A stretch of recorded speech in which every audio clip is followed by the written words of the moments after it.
tu vas bien? Ça va, Ça va? ça va. Et ta mère, elle va bien? Eh bonjour. C'est la première fois qu'on me pose cette question en interview. Ah ouais? Et ta mère, ça va? Mais pourtant, on a beaucoup entendu parler Ah, d'elle. par là. rapport au spectacle. Ah oui, effectivement. Je capte mieux. Oui, ça Ah va, elle va oui. bien. Elle a déjà assisté à un de tes spectacles? Oui, elle est tout le temps là quasiment. Ah ouais? Même là, elle était là, on la voit pas, mais elle est là. C'est vrai? Ah, mais ça, c'est super mignon. Oui, Elle te donne la force. c'est ça. Et elle est Même fière quand de elle a toi. déjà vu, je lui dis maman, t'as déjà vu celui-là? Ouais, mais je viens quand même. Qu'est-ce qui inspire le plus souvent tes sketchs? Ma vie de tous les jours, un peu de Twitter ces temps-ci. Ça va être Twitter un peu. C'est nouveau le côté Twitter où je vais des fois voir les petits tweets sympas. Sinon ma vie de tous les jours, ouais, des situations. Il faut vivre pour être un bon comique, je pense. Twitter, c'est chaud hein, quand même. Hein? Ouais, Twitter. En fait, Twitter, c'est plus les vannes, pas les trucs chauds en mode. Les Tu vois, trucs négatifs, ouais, tout ça. Twitter, pour par exemple, moi, je me fais déglinguer. Tous les artistes se font déglinguer là-bas. Donc, ça sert à rien d'aller. Ça va être des haters en fait. Mais c'est pas des vrais haters, c'est des gens qui t'aiment, mais sur Twitter, pour avoir des retweets, t'es obligé de pas aimer. T'es obligé d'être haters en fait. Ok, ils veulent faire le buzz quoi. T'es obligé. Même moi à l'époque, je faisais ça pour avoir des retweets, donc je connais. Voilà. Et c'est de là que vient ton nom d'artiste? Ça vient d'un pote à moi en fait, qui quand j'étais plus jeune à la fac, je faisais toujours des conneries dans la rue, dans le métro, tout ça, et il m'avait appelé Monsieur Le Buzz. J'avais fait une contraction avec mon prénom Maté, regardez Le Buzz, et c'est devenu Matt Le Buzz.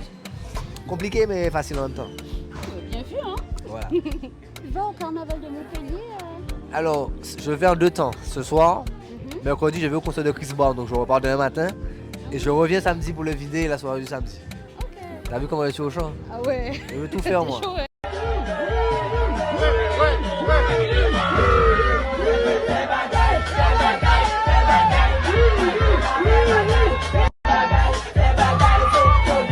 Chris Brown, j'adore, donc je peux pas rater. Et le carnaval de Montpellier, je peux pas rater.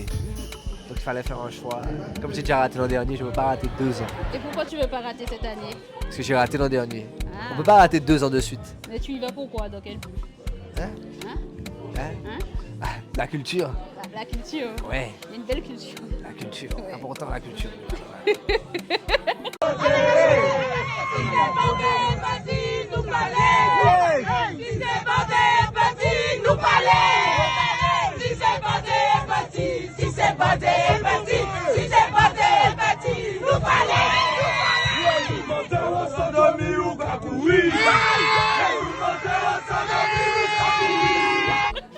Tu penses quoi de Montpellier du coup?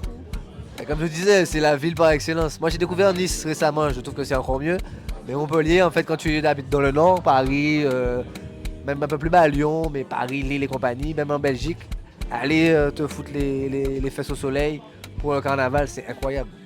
Malheureusement, il fait un peu frais cette année. Ouais. Ça sera un petit peu compliqué pour le Toutouni, mais ça reste Montpellier quoi. Ben je te remercie Pas de soucis. et je te souhaite le meilleur pour la suite. Hein. Eh ben, on espère aussi à mettre le buzz le meilleur pour la suite. Yes. C'est quoi le média? Aïe coquel. Ah. Eh ben, I go Ken. C'est moi qui prends le contrôle de l'interview, donc je vais me poser les questions. Non, je rigole, je vais laisser la demoiselle me poser les questions et y répondre tranquillement. Mais Oui, c'est tout le quel- monde, mais tout le monde participe. Tout le monde participe à l'interview. C'est une interview intrusive. J'adore ça, c'est le live. Donc c'est parti, on peut y aller. Ça va? Oui, moi ça va tranquillement. Je sors d'un show là qui était vraiment pas mal. Pour la première fois, j'ai joué devant ma communauté. Donc franchement, je suis content, c'est cool, c'est une bonne expérience pour moi. Donc voilà quoi. Du coup, c'était ton premier show à Montpellier ou t'en as déjà? Non, je joue régulièrement à Montpellier, mais je joue habituellement devant des blancs. Ok. Voilà, je le dis clairement, je joue habituellement devant des blancs. J'ai un public relativement occidental puisque je joue dans les comédies shows montpelliérains, sur les plateaux montpelliérains et à Paname aussi. Donc franchement là c'était la première fois officiellement devant mon public. D'accord. Et ça t'a plu? Ça s'est bien passé pour toi, ton avis? Alors moi mon avis c'est que j'ai pu remarquer qu'au niveau du stand-up chez nous, on a une approche différente, c'est un peu particulier. J'ai pu en faire l'expérience là, mais j'ai kiffé franchement, on s'est bien amusé, on s'est bien marré. Donc j'ai bien kiffé, j'ai vu les différences, mais on s'est bien amusé. Est-ce que tu vas au carnaval de Montpellier?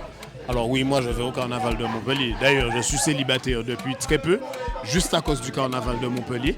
Parce que quand j'ai annoncé que je vais au carnaval de Montpellier, on a voulu me dire, ouais, si tu vas voir des meufs whiner en string devant toi, c'est pas la peine. Eh ben j'ai dit, ok, parce que je vais quand même aller au carnaval de Montpellier, ce n'est qu'une seule fois dans l'année. On va commencer à me remplir la tête avec des foutaises. Ça va péter.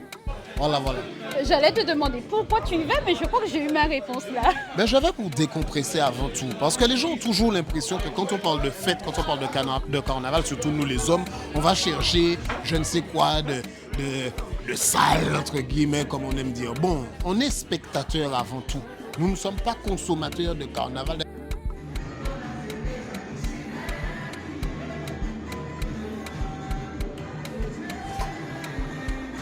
D'ailleurs, les jeunes filles vous le diront elles-mêmes, elles se respectent suffisamment pour ne pas tomber dans n'importe quel traquenard.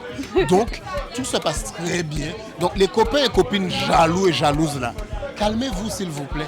On vient en spectateur, on apprécie, on regarde et on s'amuse. Voilà. Est-ce que tu as le stress à chaque fois que tu montes sur scène? Alors, il faut savoir qu'un jour avant de monter sur scène, j'ai déjà un stress qui monte. Ensuite, 1 heure avant le spectacle, là, ça commence vraiment à monter, ça devient limite insoutenable. Mais après, je reçois les messages de mes proches, des gens qui m'aident, qui me suivent. Du coup, ça permet de me calmer. C'est cool, quoi. C'est ton pilier, quoi. Voilà, c'est ça, les proches. C'est très important. Merci d'avoir participé à cette En tout cas, c'est moi qui vous remercie parce que ça fait un honneur pour moi de répondre à vos questions. C'est toujours un plaisir.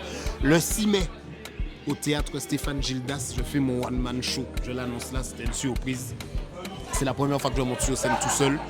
On sera ensemble pour 45 minutes, 1 heure. On va balancer des vannes. Ça va être cool. Donc, les Parisiens, je vous attends le 6 mai au théâtre Stéphane Gildas. La team Mike Coquel, on espère que vous serez présents pour lui. Il le mérite. Mais oui, il faut payer quand même. Je vais mettre le prix, partir avec un beau billet. Mais vous allez bien rigoler quand même. Je te souhaite le meilleur pour la suite. Merci.